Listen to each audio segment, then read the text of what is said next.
C'est une phrase d'une grande importance car c'est la première phrase de la première lettre envoyée par le Congrès américain au Royaume du Maroc en 1780, où il réaffirme la reconnaissance de l'amitié durable entre le Maroc et les États-Unis d'Amérique.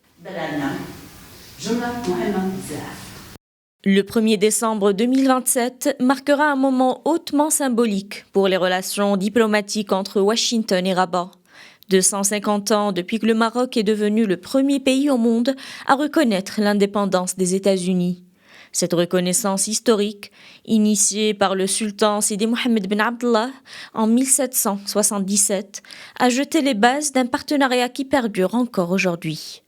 Le traité de paix et d'amitié signé en 1787 entre les deux nations reste d'ailleurs l'accord diplomatique le plus ancien jamais maintenu sans interruption par les États-Unis. Le Congrès américain a un projet de résolution, là actuellement, qui parle de l'amitié de longue histoire entre les États-Unis et le Maroc.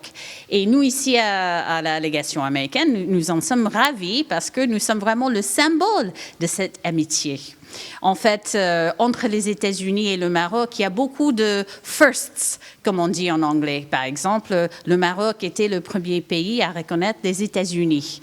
Le traité d'amitié qu'on a signé entre les deux pays, c'est le premier traité international qu'a signé les États-Unis qui est toujours en vigueur. La légation américaine de Tanger, première propriété diplomatique des États-Unis à l'étranger, est symbole de leur engagement à collaborer avec leurs partenaires internationaux, témoigne de cette relation diplomatique de longue date.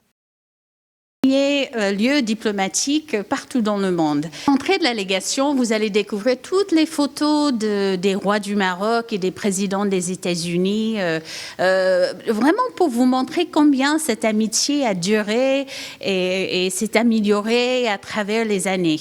A commencé avec donc le président George Washington.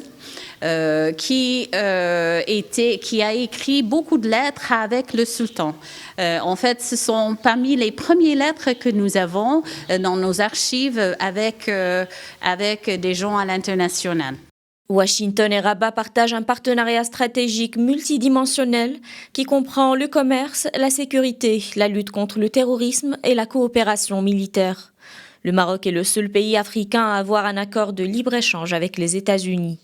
La résolution du Congrès appelle à renforcer la coopération en matière d'investissement et d'innovation avec un intérêt croissant pour les secteurs de la transition énergétique, du numérique et des nouvelles technologies.